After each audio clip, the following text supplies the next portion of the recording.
Okay, I've just turned up at the apiary here and found a hive is just in the process of swarming. Uh, just started to land in the tree above my head here.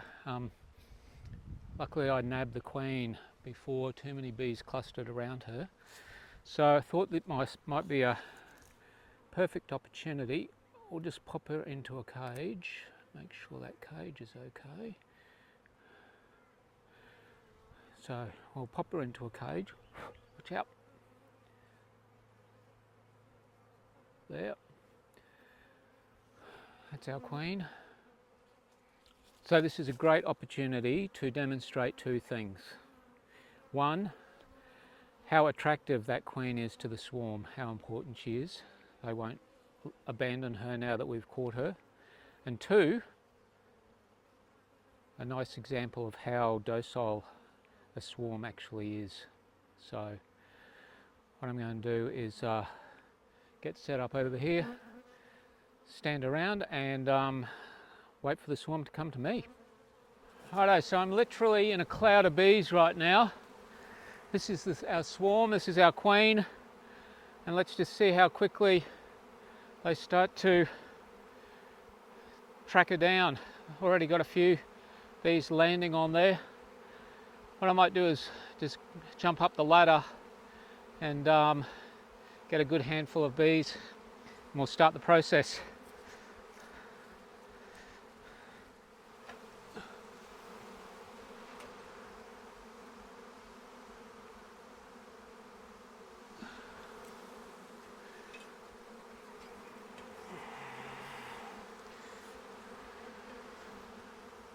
And there we go, one handful of bees. Right, might as well sit down on the job. This could take a little while. Might as well get comfy.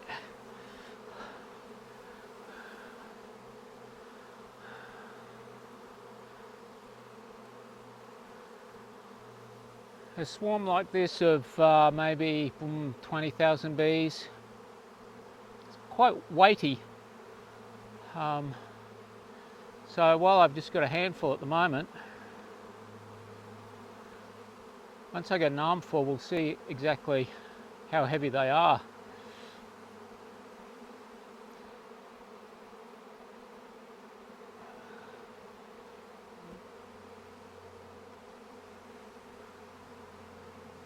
Wow.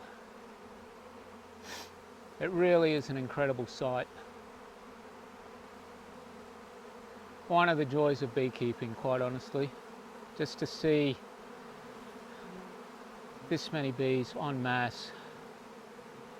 And as you can see, not a single sting.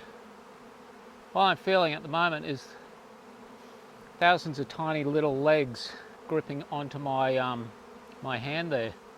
Slight little scratchy feeling. Got a feel my leg there as well, but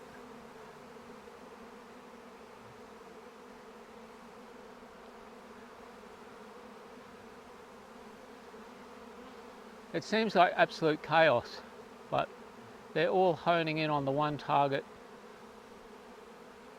Oh, I've still got a bundle up in the top of the tree there.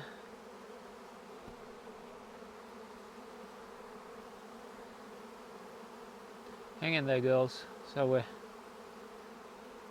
quickly accumulating numbers here.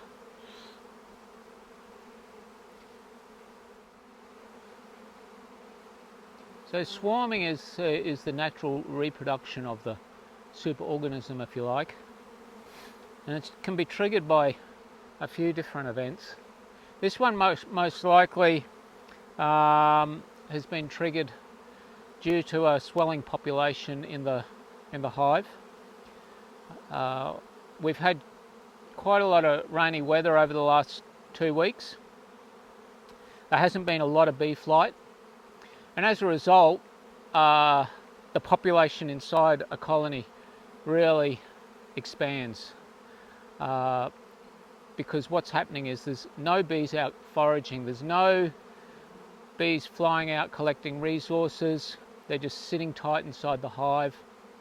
And as a result, the population booms. The reason being is those foraging bees aren't dying off at the same rate that they normally would. You get a natural attrition during spring and summer of maybe 500 to 1,000 bees a day die from a hive, from a colony. And the reason they die is that their wing muscles wear out, their wings wear out. Some get picked off by birds, you know, hit by cars, just don't make it back to the hive box. So while there's still hundreds, if not 1,500 bees being born each day, we're not having natural attrition of maybe 500 or 1,000. The population just swells inside a colony. And that swelling population is a trigger for them to go, okay, we are ready to divide, split, it's time to reproduce.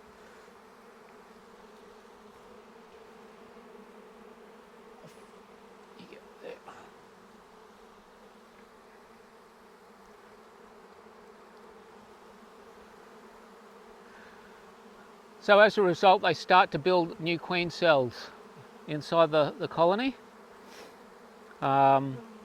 inside the hive. And before the first new queen hatches out, the old queen leaves. She leaves with 50%, 70% of the population, and they head out to find a new place to call home. They go out looking for tree hollows or walls of houses and nesting boxes, things like that. So, but their first process is to cluster up around that queen. The queen will generally only fly maybe 20 to 50 meters from the hive. She'll land in a tree like this here. They'll cluster around her in a big ball of bees like this called a bivouac. And from here, scout bees head out to look for a place to set up home. Just incredible. Now, because these bees are just in the early stages of looking for a new home and they're effectively homeless, they've got nothing to defend. And because they've got nothing to defend, they're very, very docile. Bees only will defend an established nest. These ladies and a few gents in there, I note, are homeless. They have no nest to defend. They've got no reason to want to sting me. And therefore I can sit here quite calmly and just let them all land on me like this without fear of getting attacked. Now, in Australia we don't have Africanized bees, so I've got no experience with some of the more aggressive bees of the world. Here we have pretty nice docile bees.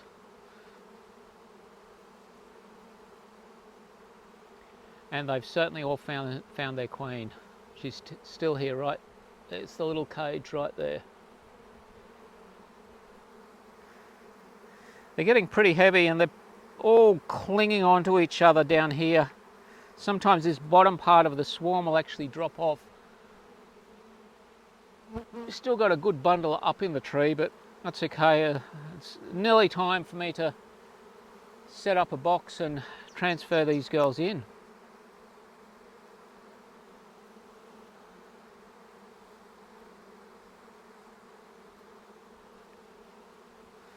Right, let me go grab a box.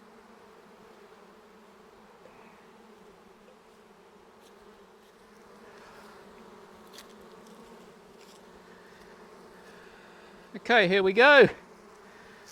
One armful of bees. This is our box, their new home. Let's have a look. In here we've just got some frames with some foundation, wax sheets.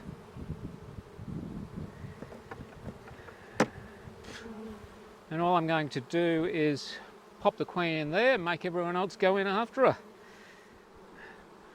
So I'll just lay them down there like that. Oh, I did get a sting then. One accidental sting, that's okay. There's our queen. And there's our bees. Woo!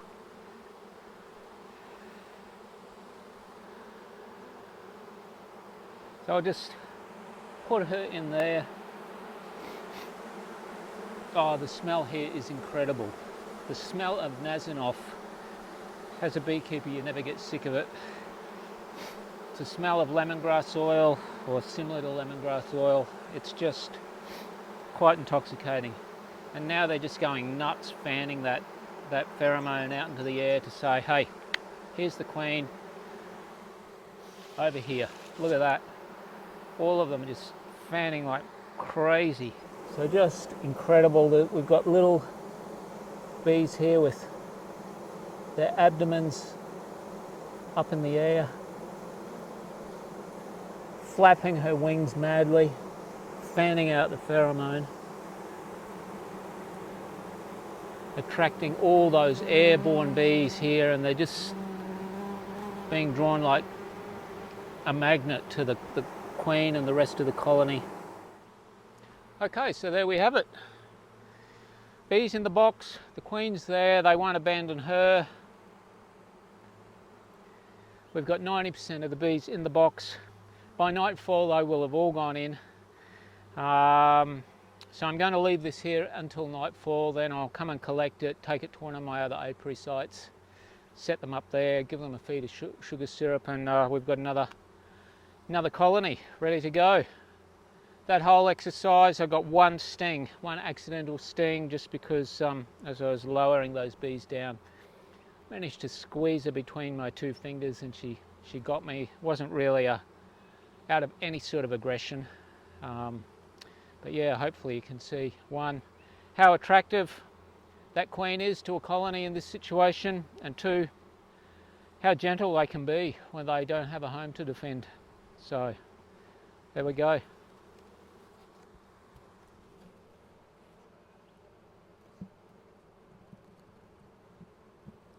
Sweet.